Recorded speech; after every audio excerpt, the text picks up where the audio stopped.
Yeah, I mean, we don't like use it as a secret greeting. I mean, it's not I like don't know. something that like, hey, vagina. Like, I mean, we're not like checking for it, but Okay. but I don't know. Like, yeah, I mean, I think that All women right. use I mean, that's what it's called, Roger. It's a vagina. I mean, that's what it's called. Hi, folks. This is Louis Hertham, the original Peter Abernathy. Hell is empty and all the devils are here on the Shat on TV Westworld podcast with Roger, Gene, and Big D.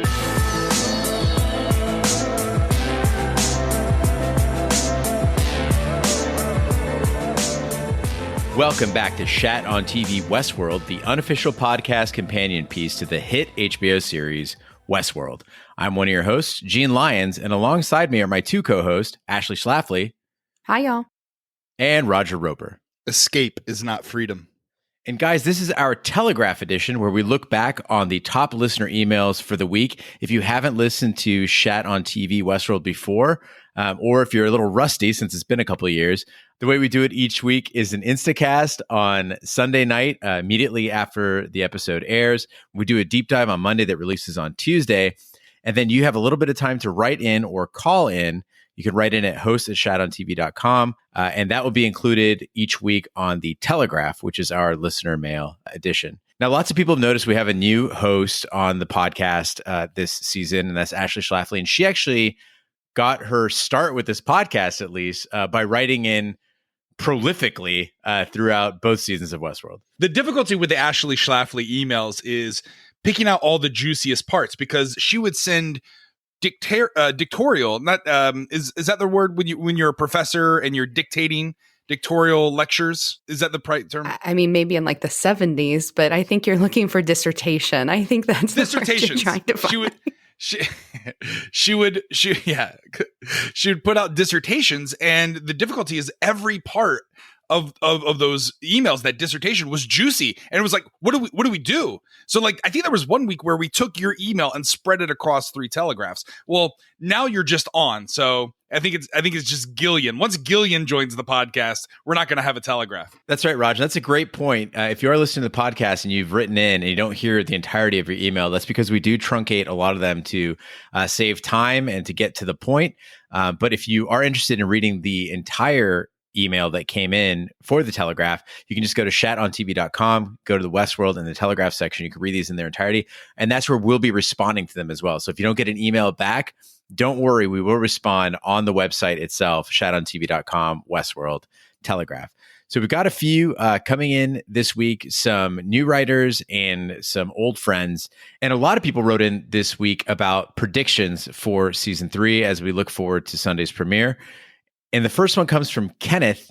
And Kenneth writes in, great job on the preview podcast, and welcome Ashley to the Shat on Westworld podcast Forge. I do hope to hear Big D on as well. I have a theory based on the recent preview trailer and the fact that James Marsden has indicated he is on the show this season, but is nowhere to be found in the trailer. I noticed that there seems to be a couple of intimate moments in the trailer between Charlotte and the Dolores hosts, which led me to ask why. My theory is that Teddy is actually in the Charlotte host body because Dolores needs someone she can trust on the inside of Delos, and there is still no one she trusts more than Teddy. That would, of course, involve a swap of host bodies after the Dolores host body is recreated. A variation of my theory is that Teddy is actually the Dolores host body because Dolores wants to be the one inside of Delos as Charlotte, or that it's been a program Teddy all along in the Charlotte host body. Anyway, looking forward to the new season and reviewing it all with the gang. And that comes from Kenneth. You know, I really like this idea. There's been a lot of play on Twitter where people have done that side-by-side image of Dolores holding Teddy after he shot himself in season 2, and then her holding Charlotte's in the bed in the trailer for season 3. And so a lot of people are hypothesizing that that means that Charlotte actually is Teddy, and it's like a little hint to us that that's what's happening. I do think it would be a real shame, though, if they don't actually make Teddy a body and if he stays inside of Charlotte the whole season. I think James Marsden is a really beautiful man, and I think it would be really nice to bring him back. But I think there's a lot of credence to that. I don't know if I buy that Dolores is Teddy, but I definitely think that we have a lot of reason to think that he might be in the Charlotte bot body. Yeah, I went back and I know there was some argument last year about the different color of pearls. And people hypothesized that the red pearls meant that it was like the human hybrid approach. I'm looking at the pearls that she has with her in her purse. There's Teddy, possibly Teddy, Bernard, which we know for certain, and then 3 others. None of them are red in the picture that I'm looking at. So this would make sense if it was Teddy. So who are the other 2, I think, is the other question. It makes sense if James Marsden is already making, but I'm more focused on what are the other 2? Or 3, I guess, right? It'd be the other 3. No, 2. I don't know. I can't do math. Yeah, I would love if they get through season 3 and still never answer the question and we're left wondering for season 4. Like, they just never even address it. What if at the end it's like, it's as Ashley just pointed out, it's like, it's going to be like the body lifting out of like the 3D printer that Dolores has, and it's going to be Teddy. You know, like, and that's going to be the cliffhanger, the stinger that'll go into season 4. I don't know. I think we'll have to see how he dies, because Teddy dies in every single episode. So I think a lot will be told in the first episode of season 3. If he isn't brought back and he doesn't die, that'll actually be the very first episode of Westworld ever where Teddy isn't killed in some way, shape, or form. So cool. Next up, we have one from Tom from Chicago, who has a different take on how to watch season 2 and then also a prediction for season 3. He says, to truly appreciate season 2, one needs to do multiple watches and in binge mode to truly understand the story. In doing so, it makes one realize the storytelling approach very much follows the form of novels like Ulysses by Joyce. In this storytelling structure, there are not traditional chapters or episodes, but the story operates in a continuous flow. At first, the approach may seem confusing, chaotic, and lacking structure, but it reflects to a large extent how people think on a daily basis. We don't just focus on a single thought stream at a time, but rather jump around between different elements of the same thought. Season 3 will be when perception meets reality. Dolores and the other hosts in the real world will see the other side of human nature: kindness, love, empathy. These are what I see as the high-level human qualities versus the base ones they saw in Westworld: violence, lust, greed. This will cause a crisis of beliefs in these new sentient beings who are still but children in terms of emotional maturity. And that comes from Tom in Chicago. At the time of this recording, we're going through another presidential election here in America, and I can only feel the same attachment for this email as he's making for people that claim people online are how reality is. And like we recently went to a Bernie rally, right? And the Bernie rally was full of love and hope and kindness. And then you come back to your house and you're all jazzed and you can't wait to support the guy who embodies all this. And you turn on MSNBC and you turn on Twitter, and it's just nothing but vile toxicity across the board. And that's not reality, but that's the perception that people have. And it really bums me out for humankind. I mean, there was the dude that unfurled a swastika like 10 feet away from me. That was pretty great. But that's reality. That's reality. Someone is doing that, not to be ironic. They truly are a Nazi. So luckily we snatched that Nazi flag and stomped on it. Yeah, well, and I think it's really interesting that he brings up Joyce here. My academics, I got super excited when I read an email that referenced Joyce, because I actually would argue that it isn't Ulysses that is the perfect example, but actually the book Finnegan's Wake. Fun fact, my son is named after Finnegan's Wake, where the book actually ends and begins with the same sentence. And so there's this really interesting idea of how nothing is unending, that the human experience is not unending. And as a result of that, it's very difficult for humans to change, because our story continues and reinforces itself over and over again. And I think that that's a really interesting idea going into this season about, we're asking all these questions. Can a human's code change? That's what Dolores wants to know. Is there any good to be found there, or are they all, secretly holding Nazi flags like that person at the Bernie rally? Is there good out there? And I think that that's a really interesting reference and a really interesting framework to look at what we're about to experience, I think, when she's in this quote unquote real world. Can I just say how pleasant it is to come back to emails like this versus like Taboo and American Gods? I sent some great emails into American Gods. Thank you very much. Other ones other than yours. Kenny P, wherever he is, he sent some great ones in too. All right. All right. Thanks, Tom, for your email. Next up, we have one from Coach Marcus, a longtime listener. And he says, it seems like I may be in the minority as I really liked season 2. Since we were in the perspective of the Man in Black, the reason everything seemed a little convoluted was because we were lost in the maze with him. I thought that was the point, especially with the addition of his daughter. Just when he thought he had it figured out, he realized he's not even close. Season 3 knocks it out of the park, literally. But we must not forget, this is the Westworld universe. With the confirmation of other parks, Shogun, War, The Raj, what makes you think season 3 isn't in Future World? I am fully prepared for some kind of major mind copulation this season. Remember, the goal is fidelity, and I am ready to get this season started. My prediction? Dolores' pearls are Angela, Peter Abernathy, Teddy Flood, Clementine, and the final big twist, Robert Ford. And that comes from Coach Marcus. So with regard to Future World, I think that Coach Marcus brings up an interesting point here. I personally am of the mind that we're going to be seeing Future World as an additional park this season, but there's all that rundown tech and that, when Caleb is shown, Aaron Paul's character is shown, that isn't quite as advanced as what we're seeing in those other scenes with like those really futuristic cars. So I think we're actually seeing clips of Future World, and perhaps even Maeve in that scene where she is with Vincent Cassell, maybe that even takes place in Future World as well. And that's kind of where she'll leave the park. But I hope that the real world is not Future World, but I do think he's right that we're going to at least encounter it in some way this season. But is that a good park? Like a Tomorrowland? Like, do people really want to go and see that? Yeah, what I don't understand is how would it exist? Right. Because like if you're at Disneyland, you're at Tomorrowland, it's a simulation of a rocket. You're not on an actual fucking rocket. Anything that could be in Future World, if it had to be real, would have to be real. And therefore it would just be Nowland. Yeah, it would be Hong Kong. It'd be, it would Shanghai. I don't know. I really hope, I'm like you, Ash. I really hope this is truly the outside world, because I think there's a more interesting story to tell there. There's going to be, in season 2, I do believe is best watched in binge mode.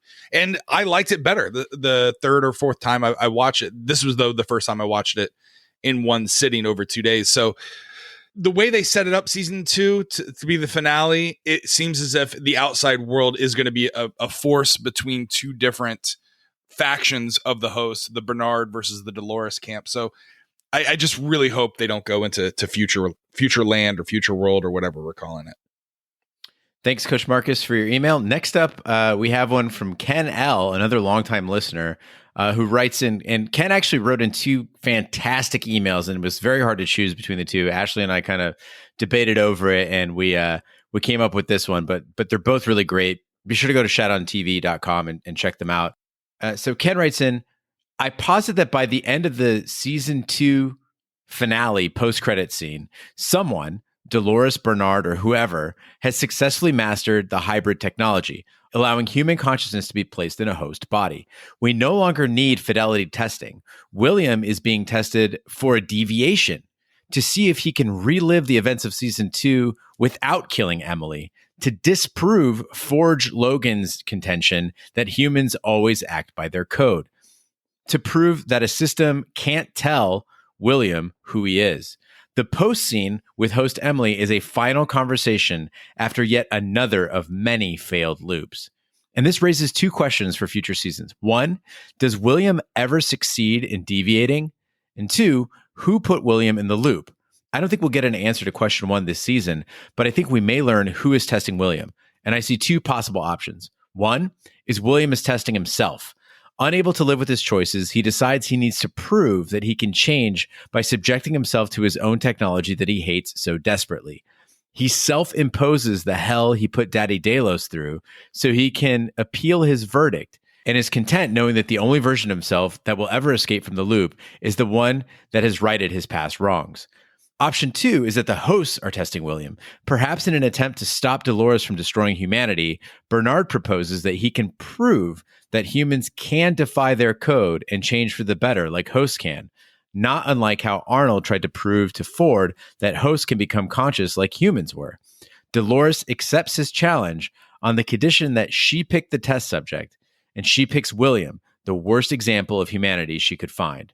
What are your thoughts, Ken L? I appreciate this whole idea that perhaps humans' codes could change. And I think it's interesting to think that the Man in Black, that William would put himself through this as a way of paying some sort of penance for what he did. But I just don't buy that in his character. I don't think that he would be act in any way that isn't self-serving. He hasn't given us any reason to think that he would be magnanimous in any way and want to be driven by guilt rather than by self-interest. And I think that it comes to kind of this greater belief of whether or not you're going to come down on Dolores' side or you're going to come down on Bernard's and Maeve's side, whether or not there's any sort of chance for these humans to change, that they're worth saving. And I think it's that, that classic theoretical decision of, are you Hobbesian or are you Locke? Do you believe that if there's an apple shortage that people are going to start hoarding the apples, or are they going to plant more apple trees? And I mean, look at the coronavirus. I mean, if hand sanitizer and toilet paper tells us anything, the world is a lot more Hobbesian than it is Locke. And so I think that it is interesting to think about him being tortured in this way. But me personally, because he asked if anybody's torturing him, I think it's Dolores, because she hates him more than any other human. So maybe she put him through the fidelity loop, but I just don't believe that he would do it to pay some sort of price and to become better. Yeah. I mean, you said a lot of words, and a lot of them I understood and some of them I didn't. I'm not sure who put William through this fidelity test, but I love this idea that Ken introduced that I hadn't thought of before. In season 2, we saw fidelity testing. We know that the hosts are expected to behave in a certain way. And if we can make them match the humans' behavior perfectly, that's considered success. But with humans, as Forge Logan demonstrated, they can't change the outcome, right? Delos is always going to have that conversation with Logan poolside. No matter if you run the test a million times, he always does. The great achievement with a human would be to demonstrate deviance. And so I really love this idea, Ken. I hope you continue writing in this season, because you always have amazing ideas. If suffering is the cornerstone for hosts that make them the most conscious, then we could believe that for humans, that suffering is also our own cornerstones. And so perhaps the reason why this fidelity testing fails is because for Delos, that is the biggest moment of suffering for him. So if he remakes that moment, then he wouldn't be himself. It's no way to have fidelity if you remove that piece of suffering. And I think the same thing might be true for William. Maybe this moment of suffering when his wife kills herself, and then also where Emily, he kills her by accident, by thinking that she's a host. If you remove those moments of suffering for him, is he really William to begin with? And I think that loop and that conundrum that makes up humanity and how suffering defines us, I think that could be a really interesting perspective to take this season. Thanks for your email, Ken. Next up, we have one from Bernie, not Sanders, L. He says, to the Shat on TV hosts, I'm writing in about Delos and their future. We see Warworld in this trailer, but what are the long-term consequences? Do investors turn on Hale and William? It would make the Charlotte bot a lot less of a benefit. Thanks for taking the time to answer this, and welcome, Ashley. She may be the smartest person I've ever heard on a podcast. Gene, you were good too, and nice to hear you again, Raj. Yeah. I miss you, Big D. Season 3 is going to be nuts. Bernie, not Sanders, L. I like how they went in descending order of intelligence there. They were like, oh, Ashley, smartest person ever alive. Gene, yay, you're pretty good too. It's good to have you, Roger. Oh, and I really miss Big D. I got the feeling that I was, Bernie's fourth or fifth sexual partner. And he just told me my dick was okay. Mm-hmm. I was like, no, your dick was good too. Raj, thanks for showing up. You were in the room. But I think the point that Bernie's trying to make here is that the park is still operating, right? We see Warworld still going on. Mm-hmm. But after this shit show that happened, this absolute breakdown in park structure, the investors have to be worried. And so can William and Charlotte go outside of the park, approach Delos, approach the board, and get any sort of traction after everything that went wrong? One of my predictions, and one thing that I've heard floated around, so it's not solely mine, is that the events of what we're seeing in Maeve are happening on that island, but they've repurposed the park. Like the investors have kept going, and now they've made it even more fantastical than a Westworld and a Japanese samurai world, or called Shogun or British imperialism. Now everything's like war based, and you know how like they made Jurassic World like a bigger production and spectacle. My assumption or my prediction is that's what they've done here with Westworld. But I just don't know if that fits into the timeline, because if we're to take them at their word, they say that this picks up immediately after the close of season 2.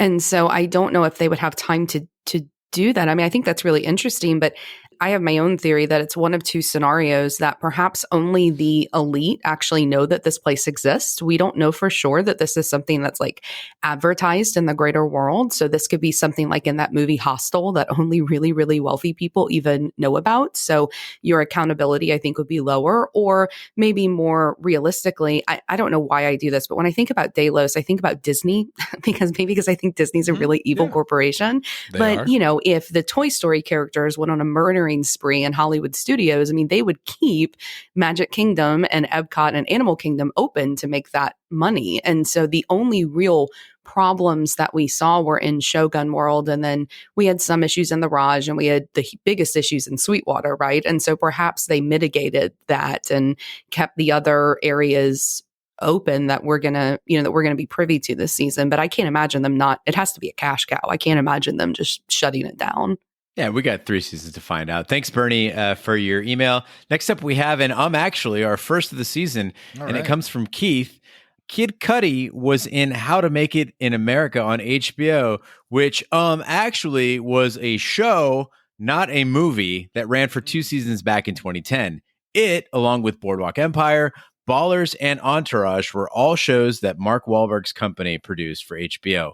Also, I'd argue that Lena Waithe is most known among people of color as the creator and writer of The Chi on Showtime, which is about to return for its 3rd season. Yeah, I'll own this. This was totally me. I said that it was a movie, and I just misspoke. Even though it's a TV show, I still haven't seen it. I did watch the first couple of seasons of Entourage, but I've never watched Boardwalk Empire or Ballers, those super like high testosterone, like toxic masculinity shows I'm not super into. I deal with that enough in my day job. Hello, female professor. But as far as Lena Waithe goes, I would love to see The Chi. I don't have Showtime, but that is a show I've heard wonderful things about. I'd watch pretty much anything that she's done. So thanks so much, Keith, for pointing that out. I was going to say, I've never seen these shows either. I mean, I've seen a couple episodes of Entourage to know I'm not a kind of person that would really like Entourage. Same with Ballers. It's the same thing. Yeah, and to everybody who wrote in about how much shade we're throwing on other shows, we're just having fun. It's not like Roger and I have like dream boards on our wall about, how much we hate Aziz Ansari or anything like that. I don't hate Aziz Ansari. He's a good dude. He's a funny guy. Yeah, his show's not always my cup of tea. I did watch 2 seasons of it, so whatever. I liked him on Parks and Rec. And to round out this Telegraph, we have several people who wrote in about our new host, Ashley Schlafly. And the first one comes from Wasi. He says, "Hi, team. I just listened to Westworld Season 3 preview podcast, and upon reading the show notes, it's always a disappointment when Big D is not on board, and can also be jarring when a new co-host comes in as the alternative to the OG3. Can I just say that Ashley Schlafly was amazing. Such great insight and commentary were candy to my ears. I'm glad that Roger and Gene did the right thing for the majority of the episode and took a back seat to let Ashley lead the way. Yeah. I hope that she will be a permanent fixture on the podcast. Keep up the good work and love each and every one of your podcasts. Cheers, Wasi." Yeah, I've got a feeling at one point we're just going to rename the podcast The Ashley Schlafly Show. Please don't. But I would say I'm totally not surprised by this email. Thank you, by the way. I'm glad to be here. But I'm not surprised at all by this email and the amount of outreach on Twitter and on YouTube asking where Big D is. I mean, I think it makes a lot of sense, all these people asking about him. I mean, Big D really is the kind of the, no offense to YouTube, but kind of the heart of the chat community. He really is. So I'm glad to see that so many people are eager for him to come back, and I appreciate the support. He's the Jupiter, if you will, and we're just caught in his orbit. I would say that I'm the head, Big D is the heart, and you're kind of like the loins of the podcast. I'm where the shit comes out of. Well, what does that mean I get to be then? Well, I think you've moved into the head. Now it's like Herman's head, and I'm getting kicked out. I don't know. Maybe I'm the fist of the pod. I'm not sure. No, see, I had that you're the conscience of the podcast. I'm the timekeeper. That's all I do. I just keep in time. We're gonna have a rotating cast this season. It's the only way we can stay sane. I'm going on vacation for 2 weeks to Europe, so I won't be around. But King B will be here. Big D will be here. So all the cast and characters that you loved, they'll be rotating in and out across our 3 episodes each week. Next, we have one from David Ha, who had a different take on Ashley. He said, the new host you added for Westworld is so boring. She's not fun and affable like everyone else. She sounds a bit too firm in her views, like her analysis is fact. She talks too much, too. Too opinionated.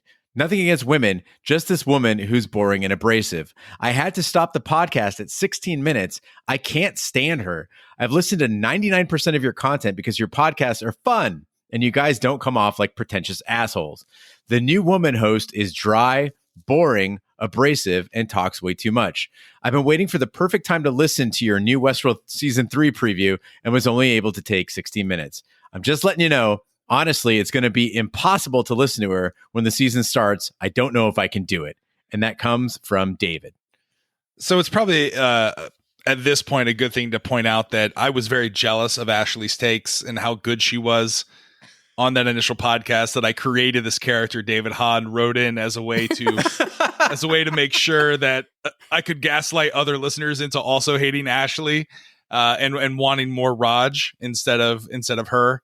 So yeah, Ashley, I wrote this email. This is all me. Hey, well, I'll take it all except for the boring part. Cool. Call me opinionated, call me abrasive. I'll take it. But boring? I don't know. But sorry. I hope you enjoyed the 16 minutes, and I guess we'll see you next television show. Maybe I won't be on that one. So yeah, David, we're going to do our best to interrupt Ashley as often as possible, and make sure that when she presents her opinions that she softens them by, I was just thinking that, and maybe it was, just to soften the fact that she has opinions. So Ashley, there is a rating system for professors, right? Like there's like a Yelp of professors now at college. Yeah, ratemyprofessors.com. Rate my professor. Do you receive stuff like this? Like, is this just a thing where you're like, ugh, another one of these? No, not really. I get really weird ones. I posted one on Twitter a couple weeks ago where somebody talked about how the thing people need to be prepared for in my class is that I hate the Oxford comma, which I didn't realize I talk so much about the Oxford comma, and I guess I do. But no. I mean, it's a weird rating system though, because you get chili peppers if they think you're hot, and then you get like green peppers if they don't. Yeah. Yeah. Weird. So it's very interesting. But no, I mean, I've definitely gotten some of those. It's more like YouTube. You get the anonymous negative reviews. At least on Rate My Professor, they have to put their real name and what class they took with you. But, when they do the reviews at the end of the semester, sure, I've gotten some bad ones, and you take the bad with the good, I guess. But one of them actually did say I was way too opinionated. So maybe this is something I need to examine in my own life. So, well, welcome to the Shack Crew. An entire podcast built on our opinions. All right. Thanks, David, for your email, and we hope you continue listening. Next up, we have one from Harris who says, first-time writer, long-time listener. I had to write in and let you know that you have fucking upgraded. I already like the 3 main Shat hosts, but you added the coolest and smartest, the new lady of Shat, Ash Schlafly. Hearing her on the preview gave me a straight brain boner. She is so smart, good looking out, excited to see what season 3 brings. Harris. You're welcome, Harris. You could tell this guy's been a long-time listener because he's using the term brain boner. Like who else but our other than our audience would come up with shit like this?